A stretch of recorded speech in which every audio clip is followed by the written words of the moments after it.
Well, friends, as they say, winter is coming.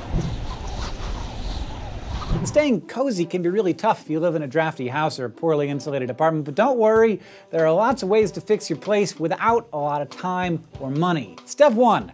Identify your heat source. Homes are equipped for gas heat, central air, electric baseboard heat, wood stoves, etc. If you don't know which kind you have, you can ask your landlord, or you can do some detective work yourself. If you're stumped, some kinds of heat, like gas heat, need to be turned on by the utility company. A general rule, though, is that most heat sources work better if you keep them at a fairly even temperature most of the time. If you keep your house cold and then crank up the heat by 20 degrees when you come home after work, you're only gonna make your heating system work harder and crank up your utility bill. It might be a good idea to check your rental agreement, if you have one, to see if your landlord requires you to keep your house at a certain temperature. Some rental agreements might ask you to keep the thermostat set to at least 55 degrees Fahrenheit to prevent pipes from freezing. I don't know if you would want to have your house colder than that, though. Seems a little cold, but also it's good to not have frozen pipes. That happened to me one time. It was bad. Step 2, hit the hardware store. This is the best place to find weatherproofing materials, and most of them don't require special tools or equipment. If you got a drafty place, plastic sheeting. It's cheap, easy, and crucial.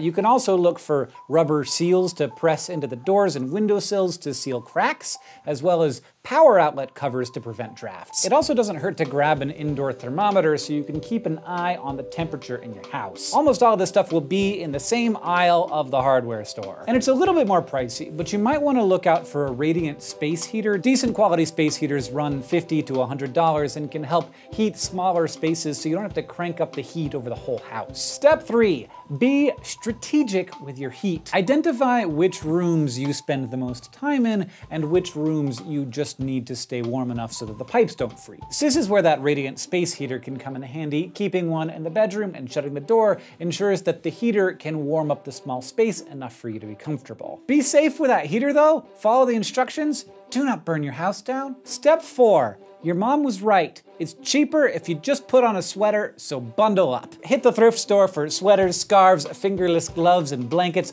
Layer leggings, long sleeve shirts, and thick socks under your PJs to keep you nice and toasty. And having a nice big fluffy robe to put on when you get out of the shower, always super nice. If you have long hair, try wrapping it up with a towel or a big hair clip after you shower so you don't have wet hair, making you feel colder. Step 5, try to bring things in that will enhance your sense of coziness and warmth. Light some candles. Try turning on a couple soft lighting table lamps in each room to make your home glow a little bit. Convince yourself it's warm by putting on the Netflix Yule log video. Drink your favorite heated beverage like tea or hot chocolate to make your insides warm. The Danish concept of hygge, sorry for the pronunciation, might also be useful to research. The Danes have a ton of coping mechanisms for getting through a long winter. Step 6, dance party. If you hate waking up on a cold, dark morning, have a playlist ready to go with your favorite dance songs. This really works, and I like it. So you can feel motivated to get yourself up, move around a little bit, warm yourself up. Trust me, that new Kesha album, full of bops. Gotta get you all toasty, feeling the burn. Step 7,